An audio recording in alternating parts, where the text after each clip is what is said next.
What's up, guys? Welcome back to Dude Ranch DIY. Today, as you can see behind me, we got a Vermeer chipper, and I'm joined by Mike here from Vermeer All Roads. Now, Vermeer All Roads is a dealer network, Mike? That's correct, yep. So at the time that you and I are chatting, July of 2024, we've got 18 locations. 18 locations. Yep. And we met just last week, actually, at a trade show. You want to tell the people how we ran into each other? Yeah, it was a complete happenstance. We were at the CTPA show, the Connecticut Tree Protective Association. It's actually the oldest tree group in the U.S. Very cool. Yeah, and Mike came up to me and he said, hey, I think I've seen a couple of your videos, and we got to talking, and now we're going to be demoing a chipper here. This is, well, I should let you explain what this chipper is. So this is the AX17. No matter how it's configured, it's under 10,000 pounds. So every tree company that we hear, that we speak to and hear from, are telling us they can't find good help, they can't keep good help, and that's without the challenges of finding someone that has a CDL. So weight and staying legal and being able to just hire anyone that might fit the bill is a pretty big concern today. Absolutely. This chipper is outfitted with a couple of cool things. It's got dual offset horizontal feed rollers. So what that looks like is the chipper has an underbite. The lower feed roller that's at the closest to the end of the in-feed table grabs the material first, and then that upper feed roller, you can see, climbs in an arc. So what that does is it applies the most amount of down pressure automatically, just by leverage, over the longest span. So when you're trying to, all jokes aside, crush an oddly shaped crotch, it does a really good job. So you can raise that upper feed roller manually, you can apply down pressure manually, but this particular chipper also has auto crush, or smart crush, we should say. So it's constantly reading the amount of wood that the drum is chipping, and it's applying down pressure on its own so that you have the most consistent rate of feed. So you don't have to pull, in other words, a lever like on some other chippers to apply that down force. It kind of does it automatically? That's correct. Very cool. You certainly can, but you don't have to.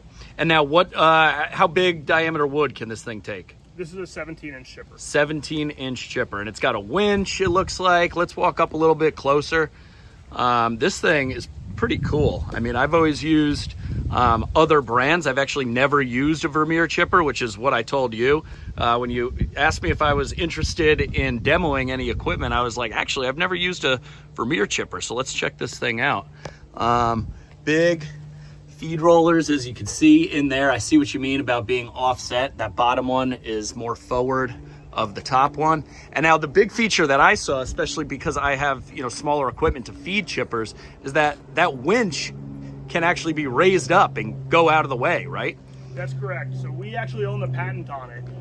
You can take that winch line, hook it to that little cleat, and then use the winch itself to stand that winch up out of the way. So the winch raises it. Okay. Yep. So if you're feeding with an excavator, a skid steer, any piece of equipment really, you don't have to worry nearly as much about damaging an expensive component of your chipper like the winch system. Right.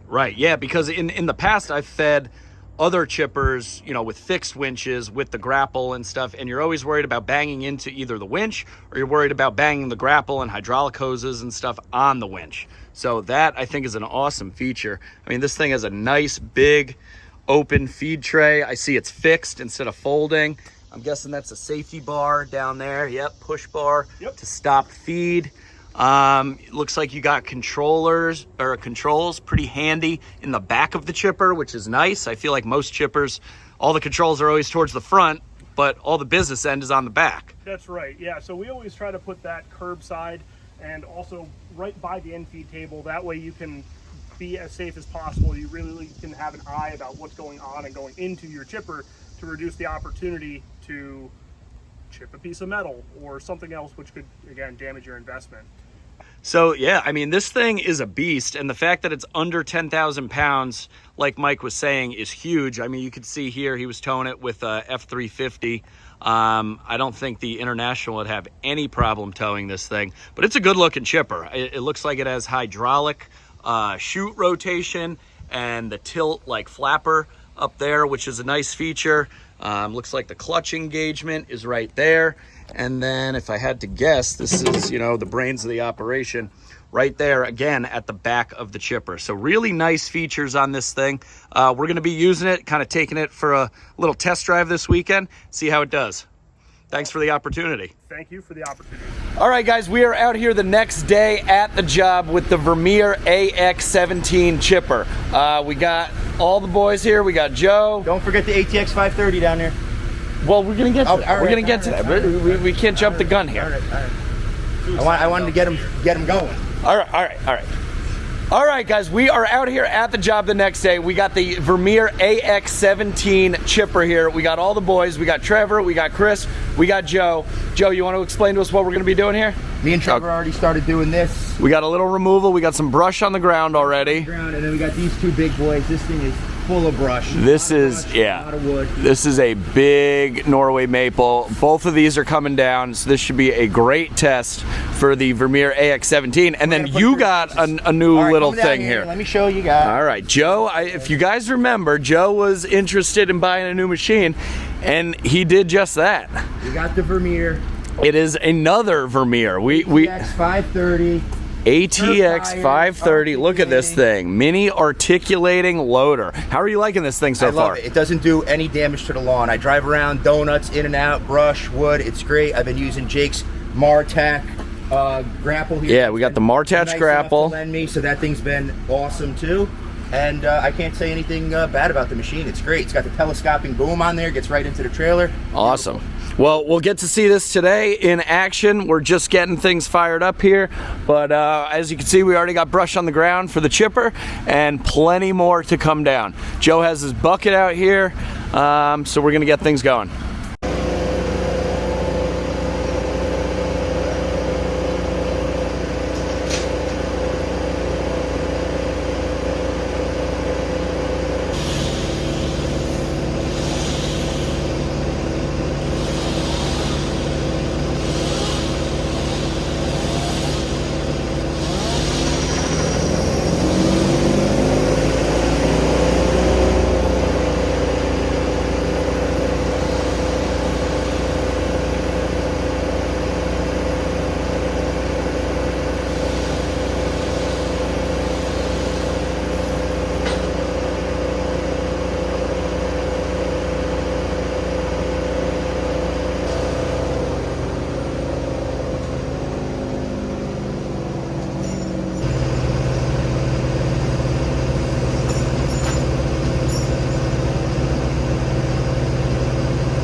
guys, we got one Norway maple down. Joe is about to drop the stick. As you can see, we got most of the brush chipped up. This chipper and this Vermeer mini loader are both absolute beasts. This chipper has filled up the truck super quickly. Geez, what do you think about the chipper? It's really packing all the chips in. I love it. Yeah, it's like, this is the tightest load of chips we've ever had in the International, and this chipper made very quick work of it. They were using the winch, they were using the auto feed system, and you know, it was just sucking the brush through, crunching up all the crotches and the gnarly pieces that they were feeding through it. And this little Vermeer loader, it's interesting. It's definitely taken some getting used to, the whole steering, the way that it steers and articulates, but for such a small little machine, it's been awesome. And the grapple has been working really well on the front of it. It made, you know, all the guys' lives a lot easier by me just grabbing the pieces and dragging them over to the chipper, and all they had to do was feed it in. So I'm gonna go dump the truck now, and they're gonna keep going here.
How's your new truck working with your chip box, bud? It's pretty good. Yeah? It's got a couple gaps in the boards, but we'll have to fill them up. First time using it? First time using it. You like it? Yeah. How's the truck driving? It's good. It's good. What is it? What year is it? It's a 97 3500 with the 5-speed from factory. There we go, with the Cummins in it. Yep. Hell yeah. Well, we're going to be putting that baby to use. Yeah.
cool license plate.